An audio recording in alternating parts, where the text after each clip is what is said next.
It would be crazy if we ran our cars until the engine seized and then took it into the shop. Like, we know better. We change the oil. If the light comes on, you take it in, you get it looked at. I don't know much about cars, but I know that you have to do regular maintenance, and I Yeah. know that for my own body and mind as well, and seem to fail on that front. At least Yeah. it's not in balance just yet. And think about I think what you just said is actually powerful. You said, well, we know not to run our cars into the ground because a light comes on. I wonder why the light Yeah, started. Maybe the light there you started go. because like people within People forgot. Yeah.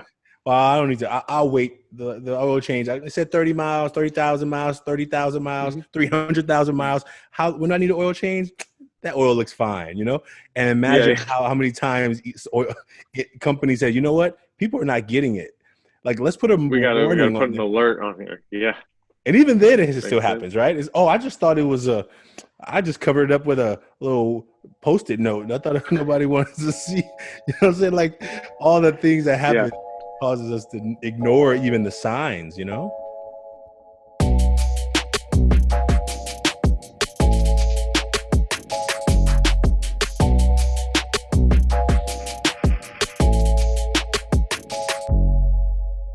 Welcome to the Taking Off the Mask podcast. This is Ashanti Branch, and I am glad that you've joined us. Today's conversation is with Freehand Profit, known by Gary Lockwood. He is an artist, a designer, illustrator, a hip-hop head, and a sneaker head. As you'll see and hear in this conversation, we talk about shoes and how those have become a big part of his life. When I was growing up and the Jordan phase came into my life, my family couldn't afford Jordans. And I think the first story I can remember about a pair of Jordans is being at a store called Ross, and the cheap shoes on the end. And I had a big foot growing up, so my shoes were always size 13, 14, 15. Those are the only sizes that I could fit. And I remember one day getting this pair of blue, red, and white shoes, and my mom got them, and they were put them in the closet because I was like, I'm not wearing no red, white, and blue shoes, and like it was kind of they didn't look so cool, at least as far as I was high top, and it was. And I remember one season of rain when my other shoes had holes in them, and I had to wear some shoes. And so I put these shoes on, went to school, and people were like, dude, where'd you get those? I'm like, I don't know. They're just, they were Nikes, but I did not know at the time they were Jordans. My first pair of Jordans I wore in the rain because I didn't know they were Jordans. Because as you know, that there's so many different types of shoes. But if you go to Freehand Profit website, you will see what he has done to transform shoes into works of art. This conversation is not about shoes. It's not about art necessarily, but it is about two men coming together and having a creative conversation around these masks. And you will see that he creates amazing gas masks out of shoes. And it sounds interesting, but until you see them, you have no idea how amazing his work is. So without further ado, listen to this conversation between Freehand Profit and myself, Ashanti Branch. And we thank him for being on this journey of taking off the mask.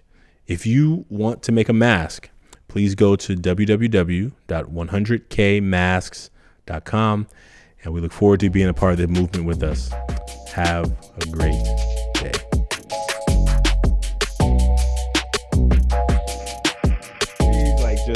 Man, I've been so glad to be able to see your work. So welcome to the Taking Off the Mask podcast. I am Ashanti Branch, and I've been watching your work for over I would say more than a year, but probably a couple of years before I even sent a message to you. We hadn't even created this campaign when I saw some of your masks. I know that first, maybe for the audience who doesn't know who you are, like, because I'm so excited, like Sure. I'm already jumping right in. Maybe you could just introduce yourself and tell people, like, who are you? Like, that's just a way for us to get Sure. started. And did you get a chance to do your mask? Because we're gonna do that. I did. I have it All right. right here. It's a little All right. makeshift, but Oh, it'll do. that's like, well, that's beautiful right there, right on. All right. Well, I'll let you introduce yourself. Okay. Yeah. So my name's Gary Lockwood. I'm better known as Freehand Profit, and for the last 10 years, I've been transforming sneakers into one-of-a-kind masks, most notably gas masks. Nice. And just, I mean, normally one of the things we want to do is like, as we get to know you, like, how did that first mask start? Like, now you were creating gas Sure. masks. I imagine that today, I imagine you never knew or thought that millions of people or billions of people around the planet would be probably wearing masks. Wearing masks. Yeah, it's one of those things where uh, I've always felt their importance. So the sneaker mask actually stemmed from a project that I started in 2010 called Mask 365. And every day for a year, I would make or design a mask using different techniques and materials. Every day, post it through my blog, and it was about a creative push. It was inspired by Noah Scalen's Skull a Day project, and at the time, I was working at a print shop. I had started my own clothing line, and you know, when you start a company, you really ask yourself, well, why are people buying this product from me? And I'm like, well, if you're buying designer T-shirts, it should be somebody who's a designer and someone who knows art and all of these things. And so, for me, I've always been an artist, so that's what I was marketing myself as. And I also felt that despite my lifetime of making art, that I wasn't doing enough to put myself out there. And so I said, if I'm gonna say that I'm an artist, I better make art every day. And so it was a challenge for myself to really walk the walk along with talking the talk. And it was a kind of a rebirth for me because I don't want to say I left art alone, but I was focused more on design work after graduating from college with my bachelor's degree in fine arts. I was just so jaded by the art world. I was turned off to it. And so I was like, you know what? I'll just do graphic design and make my living and have fun. And then eventually I got tired of that and said, why am I using all my energy to realize other people's visions? I want to realize my own visions, and shifted my energy towards that. Man, that's beautiful. So in that 365 days, did you accomplish that one a day for the whole year? Yes, yeah, and actually, I say we. I had kind of a creative gym buddy of sorts, my friend Charlton, who also worked at the print shop with me. He did the same design project with burgers instead of masks. So, it was, some of them were wacky, some of them were quick, but other good ideas came out of that purge of bad ideas or cheap ideas.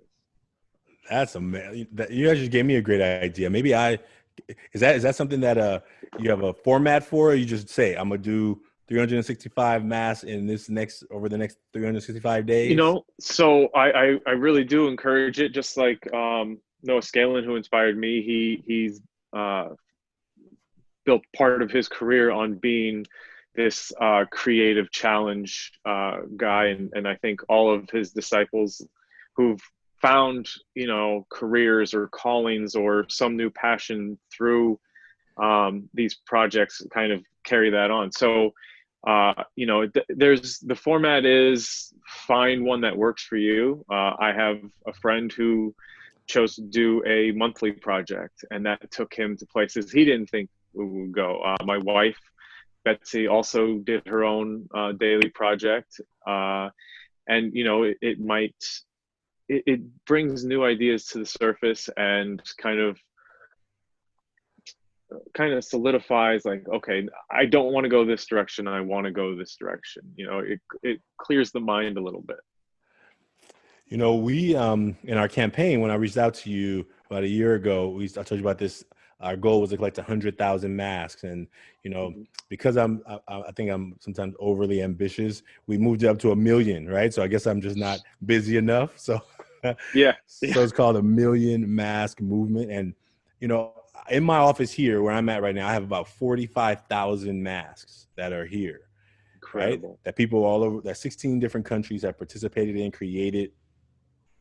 And I think that idea, like I've seen so many of them, right? Like I flipped through them, Mhm. I've looked through them, read them, I've like empathized with a lot of them. And it's been this beautiful journey of like, how do we give more people the opportunity to like, as much as they're willing to take off the mask a little bit, to get more Mhm. real, and it may not be to but one person, but to do it to someone so you don't hold all that stuff in by yourself, you know? Absolutely. You know, I think Absolutely. no, yeah. I was gonna say that it's such a great message, and I think something that um, I've found reflected in the work as well is that um, the sneakers are kind of an armor, a persona that we put on that kind of protect who we really are, and they show the parts of us that we want to show, and hide the stuff that we want to hide. And so to me, the sneakers were connected with masks in a lot of ways. um, but yeah, absolutely, it's just as much about what we hide as it is what we show. Yeah.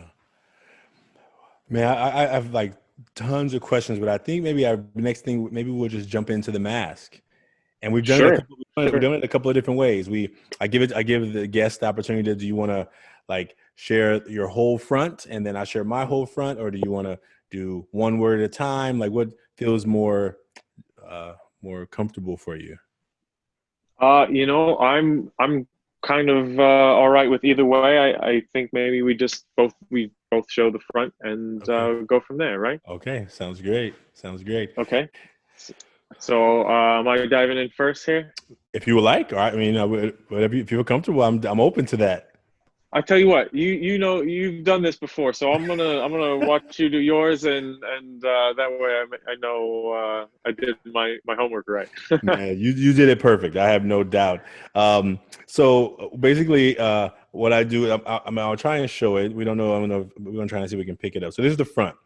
Sure. So oops, there we go. So the front of my mask, I have three words there. I have helpful, hardworking, and funny. Those are the qualities of myself that I gladly show. I think I started off, being helpful when I was young because I was the oldest and I was always having to. I only had a choice to either want to be helpful. I don't think it was like start as a choice. I think it was like Yeah. go in there and grab that thing and go get that. I was like, Drilled into you. it was drilled into me about being helpful, right? Because the other side of that was didn't feel very good. Um, Hmm.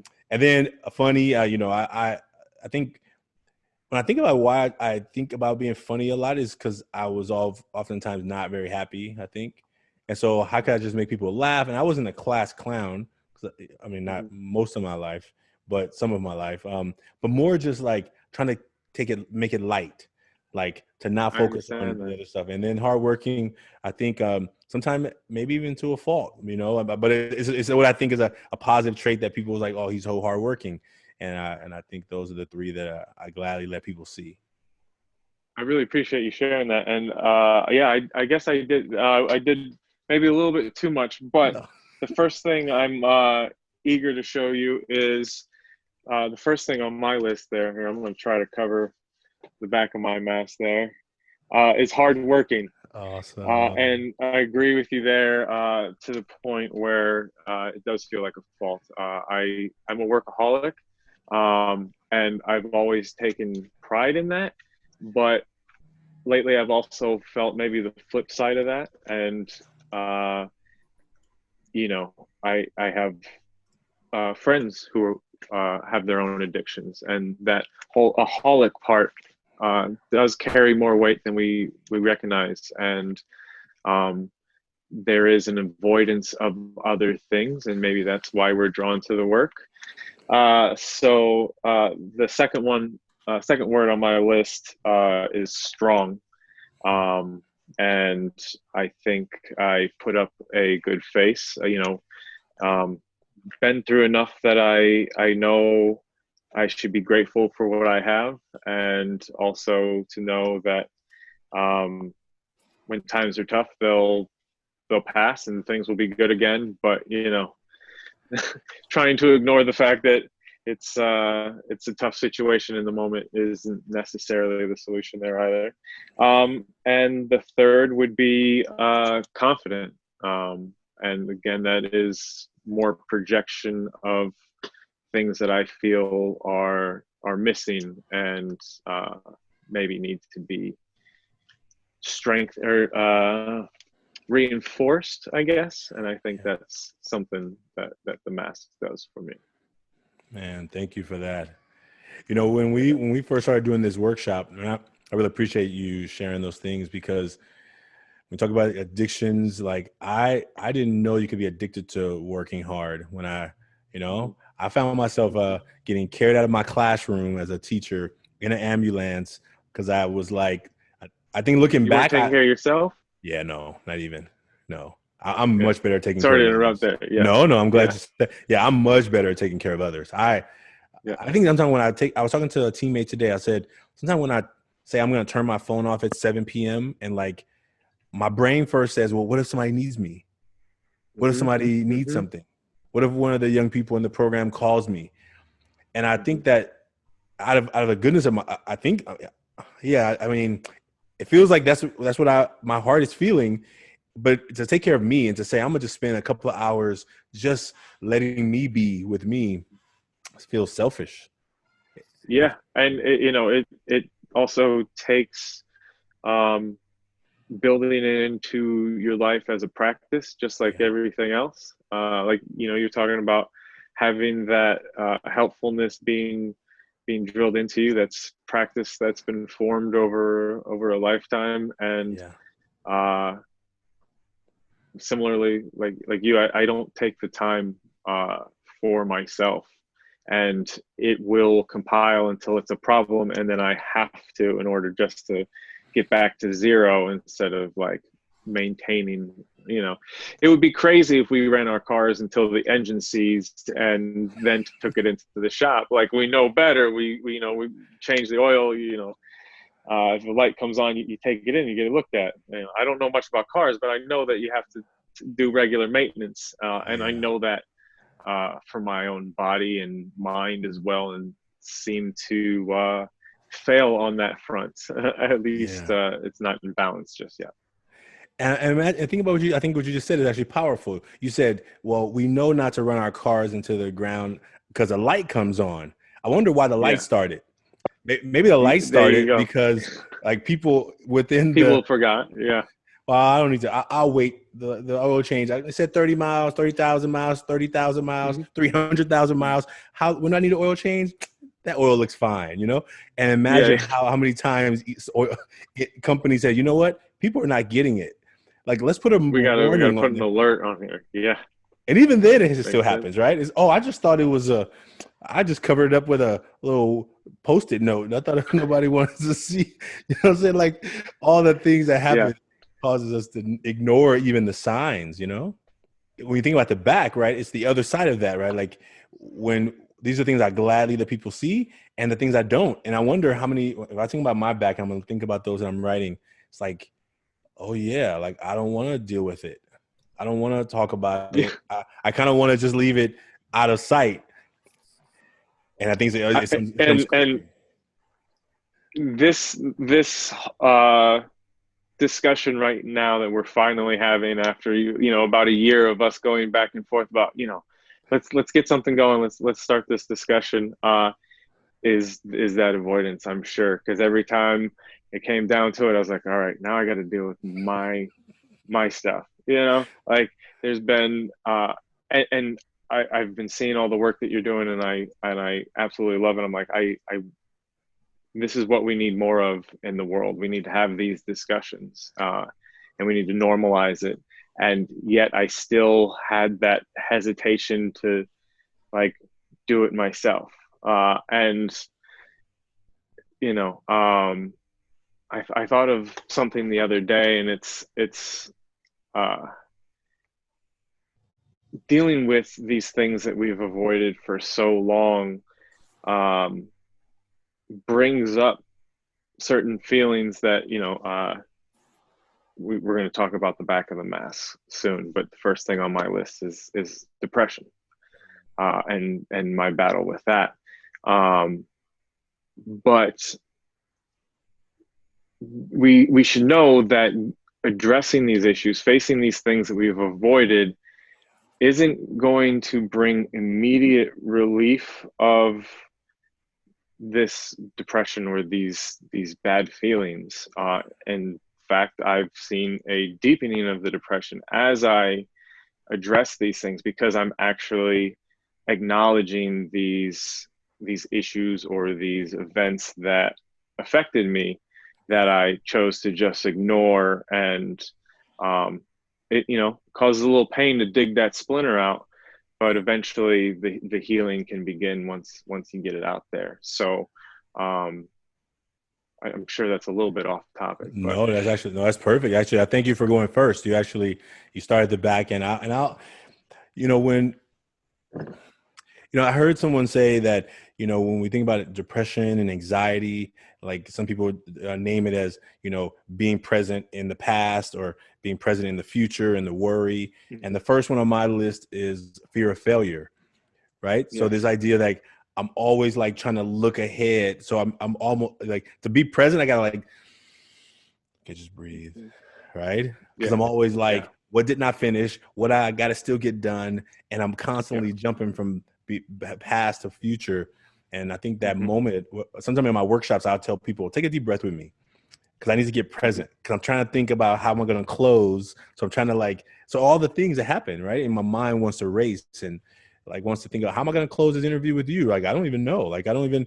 So I've learned that in this space of this conversation, I get to just be, and we will kind of Hmm. get to a place where we like, yeah, that was what it was supposed to be, What? Yeah, and exactly what it needed to be. and it lets me be present, so I don't have to think about whenever a word is supposed to come out, it came out. Like you shared one of them, and I thank you for that. I thank you No for problem. a lot of the young people in our program that we deal with, who are struggling with things like they oftentimes didn't think nobody cared. And since no one else Yeah. talks about their stuff, then they're not going to be the first one. And so then no one's going to be first. And so we're all going to pretend like everything's great until Hmm. the light Until it comes all on. crumbles. Yeah, It all comes exactly. right, right. Yeah. And I think Yeah. There's when I smoke was coming out the engine. man, something is seizing up right there, right? Yeah. The Yeah. belts are tight. The belts are squeaking. We're here, like no, no, don't worry. I'll put my music up a little louder. I'm gonna turn it up Exactly. so no, Exactly. no one hears this squeaking up. Master of avoidance. I totally get that.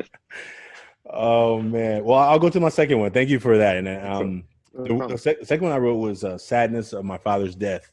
Mm. My father died before I was born, and so Sorry, yeah. I was raised by my mom.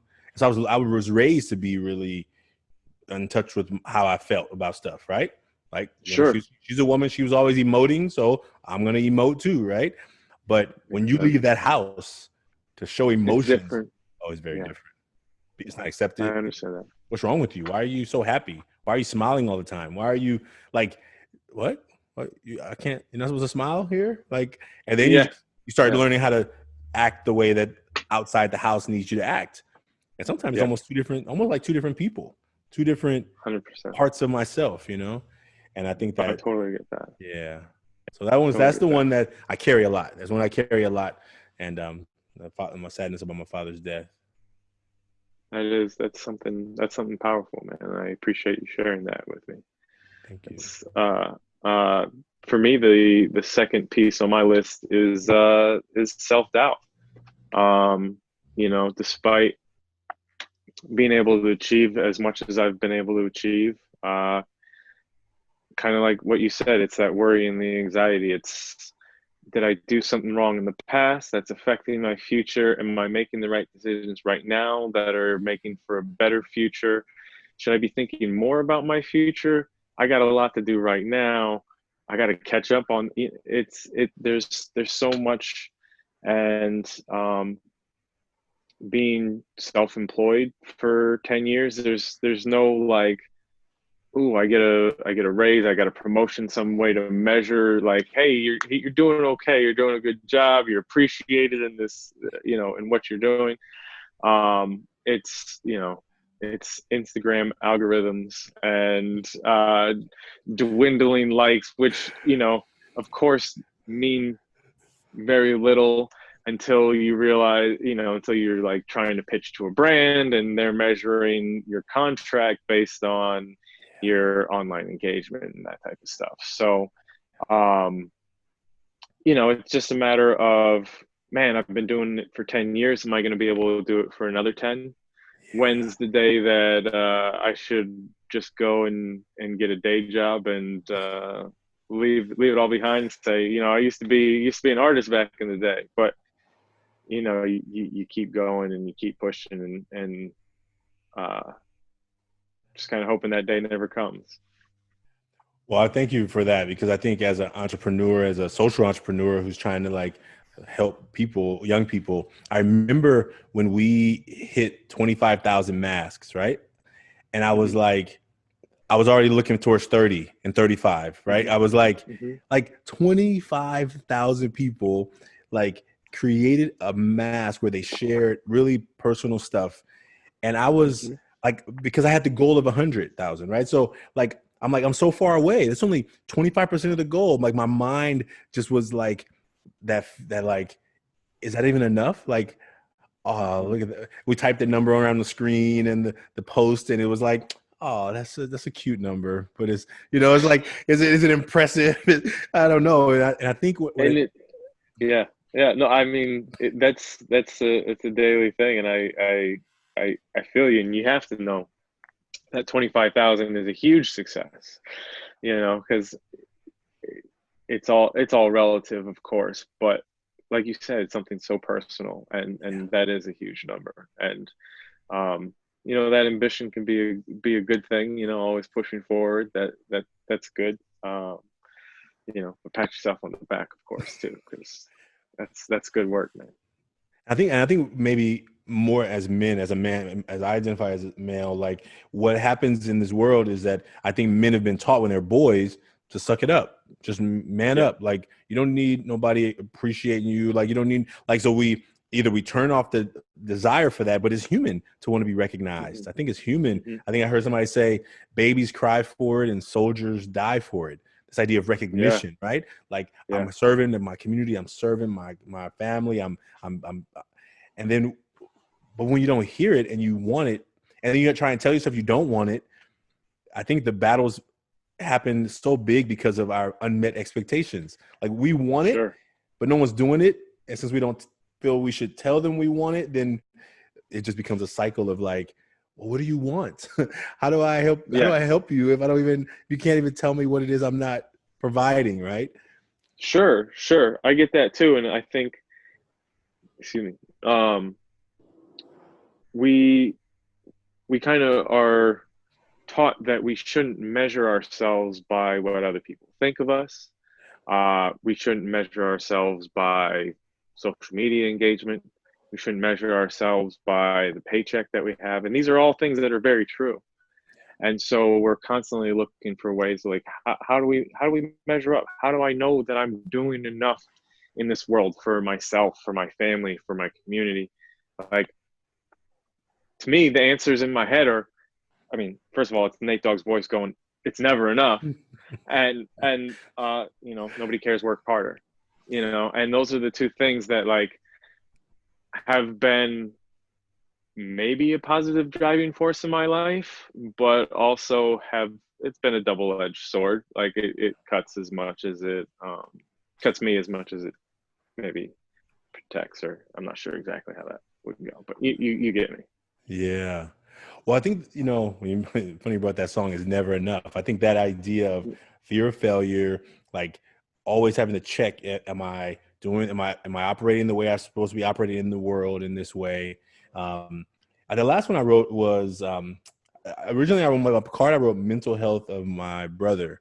My brother has paranoid schizophrenia, and I love him, but he like I think he can trigger me more than almost anybody else. Like he know like Yeah. And so but what makes me more nervous is like dealing with police on the street and people on the street. Like, I just think people don't treat people with mental health issues really kindly. And I think sometimes I ask myself, I said, do you know what you're doing right now? Do you understand how we're engaging right now? And I think sometimes I don't know the answer. Does he know that he's pushing all these buttons, and is it my stuff? It's probably my stuff too, right? Like, as much as I don't want him showing up at my Especially with house at 3 family. a.m, right?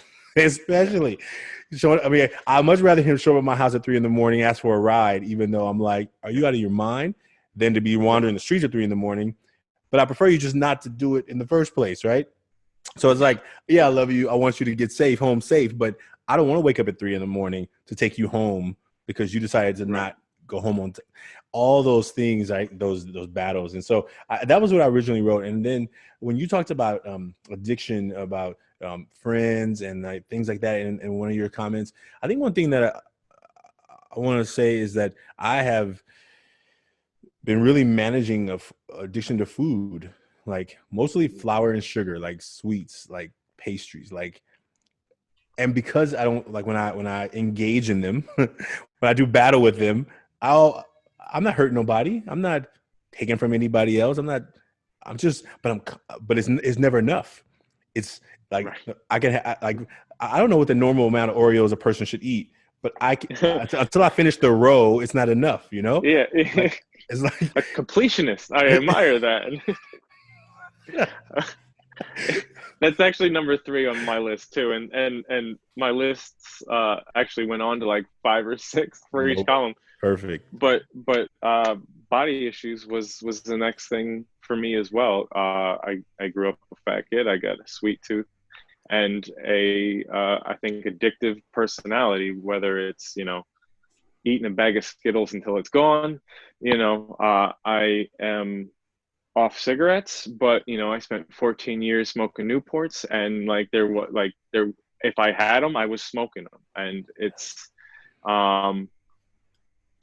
I think it comes into play with a lot with body issues, and I've learned to eat better over time, but that comes again with more weight and more, I feel like, responsibility. Like, now I know better, I should be doing better, and if I'm not, I'm messing up, and so there's guilt for that. And I'll tell you, in the last 2 weeks, we're quarantined, money's tight, I'm sure, times are tough for everybody, so we're not always eating the best things that we should be.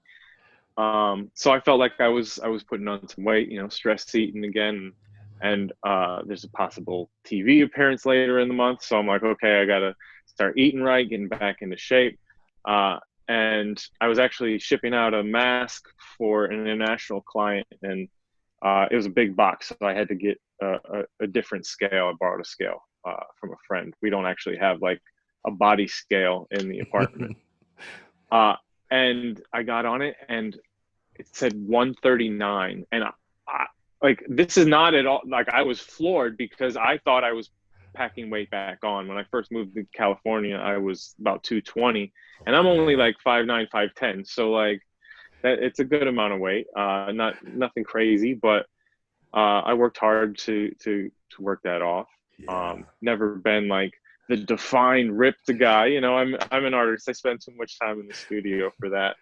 But like, it really was kind of an eye opener in the sense of like, okay, clearly I have some issues there, because if I'm feeling fat and I'm 139, that's not an issue. Like, maybe I'm a little flabby, but that's not a weight problem. And Right. perceiving it as, just understanding and being in tune with their bodies is such a ever changing thing, and has played such a role keeping our minds and work in balance, that I know I got to do better with that. I really do. Like, I heard someone say, connected to that, it's like the story we tell ourselves, right? Like, yes. the story we tell ourselves is going to be the prevalent story, even if we're lying to ourselves, right? And I think that how powerful that is. Like, I tell myself that 40,000 masks is not good enough. You're not working hard enough. Like you should be already at 100,000 like months ago. Like that's the story I tell my no one has ever sent me a message and says, I thought you're gonna be at 100,000 ever. but I tell myself that every morning, right? Or Yeah. regular. I don't try to do it every morning, but when I look at the number, it's on a wall. So when I walk in the office, it's on the wall, and I'm like, and I have to just be like, we're changing one life at a time. And all I can do is that, and just keep giving and trust that it's going to happen. Right. Like when I reached out to you, I was like, man, this is so busy. I'm not going to, and then to like be connected. It was like following your instinct and your heart as opposed to following what's in my head, you know? Right. No, I totally get that. I tell you, like, cause I have similar voices in my head. I'm my harshest critic. Like, but at a certain point, I started actually getting those messages. I get DMs like that. I see comments like that from people who maybe I didn't live up to their expectations, or, you know, other people whose dreams were dashed before they could follow through or realize anyway. And I think that's why sometimes those things can bother me so much. It's like, okay, you're telling me that. I already tell myself that must be the truth, because, you know, I've been through enough experiences and worked in enough, you know, before I was, you know, self-employed and doing the mask work full time. I worked at an indie music label, and I saw, I would say, a wide plethora of kind of like mental issues kind of play into each other. And also, man, I got to be honest, I just lost my train of thought right there. Oh, that was beautiful. Well, I think you were talking about this idea My of bad. like how when you're working in the music industry, how the mental health issues that were just behind the surface, or that was.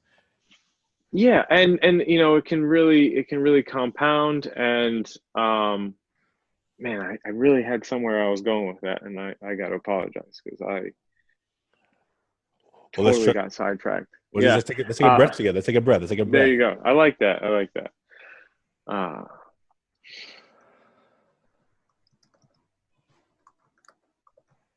Yeah.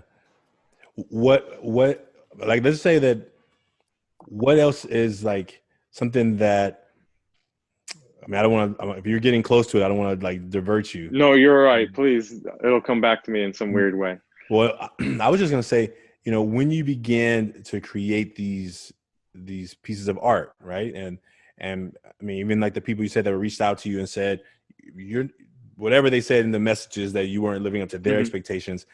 How do you have a practice of how you just like begin to like? Because I imagine you who are doing some amazing work. I mean, every time I'm sharing your stuff with all of my folks and my students who I'm like, let me show you the pair of shoes that those are from, right? I get just so Yeah. I never could afford fancy shoes, right? So like when I see them, I'm like, this is amazing. Like when I first saw your first mask, I literally almost like I was speechless. I was like, Appreciate oh my that. goodness, right? Because we have been making these masks on these cards, and I'm like, Hmm. that's a real mask. Like, oh my, right? And just how connected in our community shoes are to our young men, right? Like Yeah. young men. There's a movie called Kicks. Yep. I don't know the artist in it, but oh, you've seen it, yeah. I've seen And it. it's the Yeah. story Yeah. about how shoes causes people to do some really interesting and sometimes self-destructive things, you know. Yeah. Absolutely. Because they bring this attention, right? They bring this attention, Sure. either positive, and sometimes they can bring some negative attention. I've been on the end of negative Absolutely. attention for shoes a lot of times, right? Like I had a middle schooler when I was a vice principal walk up to me and he said, "Hey, Mr. Branch, how you doing?" And I reached out to shake his hand, and then he like did a little fake, and then he was like, Uh, "What are those?" And he pointed at my shoe. oh, I hadn't even heard of this thing yet at the time, so at I'm like, and everybody in the cafeteria was preparing for this. So yeah. it erupted, and I'm like, Oh boy. what just happened? Right? And I know I was the end of the Yeah. joke, but then I Yeah. learned, oh yeah. And you know what I felt? I felt as an adult vice principal who has a Hmm. job and Hmm. insurance and a car and I have a roof over my head. I felt like I felt in middle school being Yeah. laughed at because my shoes were squeaking down the hall. And I Hmm. remember I mean, Oh, that's a lot why I have a collection now, man. Growing up, we my parents provided anything I could possibly need, but they weren't buying brand name sneakers for me. It was Walmart and Payless. And so when I was 14 and could get my own job, I started buying my own clothes, and that's where my obsession with that style and especially sneakers really comes from. And I get that, and it's frustrating because now I've seen cycles, right? Like to me, like if you don't know what those are, like whatever you had on foot, the question what are those shows a lack of knowledge, which like my generation we would have been like, I know what you got. You got the root boots on. Those ain't Tim's. You got some root boots right now. Like whatever it may be. Like oh, it is interesting to see these waves, and how much the sneakers can mean different things, and I think the masks can mean different things, and that's a big reason why I've been able to stick with it for 10 years now, is because I'm able to express and explore different ideas, tell different stories through different sneakers, whether it be through the materials, whether it's the colors, or if it's the mask itself. Maybe it's a combination of the two, and some blend of that. Um, but yeah, there's so many stories to tell, and being able to explore it and challenge myself in new ways, keeps bringing me back to the work. And I still, feel, obviously in 2020 masks are more important than ever. But for me, I grew up going to natural history museums and really admiring masks from around the world and throughout human history. But when it came time to start making masks, I didn't want to, just appropriate from the cultures that I've learned from. I wanted to make masks that represented uh, modern times and the culture that I was a part of, which was, the sneaker world. And for me, I'm in sneakers because of hip hop. So it was a look to express and explore um, the things that inspired me so much, and maybe tap into in small ways, take a little chip off of that mountain of that we've been avoiding, and like break it down into more manageable bite-sized pieces, hopefully. man, that's incredible. Well, I am so thankful for you making time. I guess maybe the way I said, I didn't have, there's no planned closing, but I think one of the things I wanted to ask you, or maybe as we kind of get to the thinking about the next steps, like what, like when you come up with an idea, or when an idea is coming to you, maybe somebody comes to you with an idea, as you create that mask, that image, that embody, as you embody it, right? As you kind of take it on, you start to like get the materials ready to come all together. Mm-hmm. Like where do you feel the most inspired? Like, do you feel it like on the front end as you're like starting to break down the pieces, or do you feel like when it's the finished product? Like where do you maybe not the word inspire, where do you like I don't know, where does the energy hit you the most? Find the joy. Okay, so it really depends on the mask, and it doesn't come all at once. It comes in little moments, when it might be early on. It might be when I'm cutting the sneaker up and I'm really excited about the materials, uh, or I have something in mind and I'm eager to get to it and I'm excited about that potential. Almost always there's like a little pop of endorphins right about the like 85-90% complete range. Like you could see that light at the end of the tunnel, because each mask can take me anywhere from I'd say at least 100 hours per mask. Some can take weeks, months. I've spent years on a few masks. But when I see that, like, okay, it's almost done. I know what it's going to look like. I did it. I achieved it. And then there's another, uh, I would say, another little gust of wind when I'm going through photos after a photo shoot. and picking out the best ones and like, yeah, we got it. That's it. It's sharp. It's exactly what I wanted. I don't have to do a reshoot. Uh, that's a big, I guess, happy place for me as well. Right on. Man, thank you for that. You know, when we go to these workshops, when we were doing live workshops, that first part when I would ask people to take this blank card, is that part too. It's like sometimes it's as I see that they're hesitant, right? As I see Mm-hmm. the worry, the fear. What is he about to ask us to do? What is he about? He just told like a personal story. Do I got to tell a personal story? And because we leave it wide open, based on the audience and where they're at after we do some storytelling, are they ready, right? And Yeah. sometimes it's like that part where you say, okay, now I need you to turn your mask over and we're going to pass them to other people. And you hear that like Yeah. and they're anonymous, right? There's no name on them. So when we do, Yeah. it's our idea of like, what? And then you just see some people get into I need a pencil. Like they're looking for, Yeah. Like, let me erase this. what Let me is cross this? that out. No, yeah. And then when they finally recognize that that it's okay. And then when they start realizing, oh, it's gone. And then I have somebody Mm-hmm. else's, and then it's gone. And then I have somebody else's. And now when we're going to all look at it together, wait a minute, somebody else in here is going through this. You just see that Mm-hmm. moment of like, wow. And so, you know, what I would tell people in this work is that we're trying to help people around the world recognize they're not alone, that there's so Yep. much going on with us that anybody could ever see by looking at us. But because we let our eyes fool us, we think we have Yeah. nothing in common. And so I'm glad to know that you and I have something in common. And I hope that this won't be just the only time we connect. I hope it may be the beginning of an Definitely not. opportunity. I'm I think looking there's young forward to people it. out there who are who could be inspired by your work and who are budding artists, but you know, somebody in their family said, you can't do nothing with no artist, right? And so they turn away their thing that they could be the best at based on Yeah. the messages of others.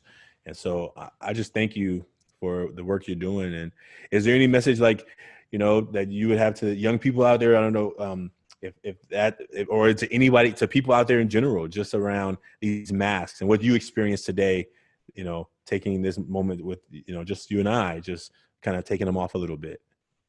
To be honest, I'm real grateful and for this chance to do this and uh for the work that you're doing, honestly, because when usually that question, I have something solid to say, but it really does mimic what you're doing with the Million Mass movement and getting young people to share what is behind their mask and understand these dualities that we have within ourselves. I think, at least for me, I definitely saw that the front of my mask was reflecting an opposite of something that I'm trying to hide. So, my hard working is covering the depression, that type of thing, the confidence and the self doubt. So really, I just look forward to doing more work with you and I hope I hope if folks are out there listening and have any type of creative passion, creative dream, I would say know that there are so many job and career paths that you can go down in a creative facet. We as creatives touch almost everything that you see and interact with on a daily basis. It's more than just fine art hanging in galleries or designing logos for t-shirts. It's product design. So there's so many things out there that even I didn't think of, growing up and wanting to become an artist. Props makers for film. It's don't give up, just keep going. Long-winded way of saying just keep going and looking for that thing that you want to do for your life and dedicate your life to. And can you tell folks how they can, what's the best way to connect with you by social media? Sure. Where would you like people to reach out to you or find you? Yeah. The website is freehandprofit.com. That's FREEHANDPROFIT.com. And it's Freehand Profit on Instagram and Twitter. And yeah, shoot me a DM, send me a message there. Oh, I should say, folks, go to patreon.com/freehandprofit. That's the best way to support independent artists is by becoming a Patreon subscriber. Awesome. Thank you for that. And then you inspire me. So I want to thank you and I appreciate you for making time with us. And hey, this is just the beginning. So I look forward to Absolutely. more conversation and more mask making in the future. And you just inspired me to also start creating a mask a day. I don't know. I think you inspired me today. So Love it. it's going to start. What was the name of the person you said that That was Noah Scalin, no. Scalin.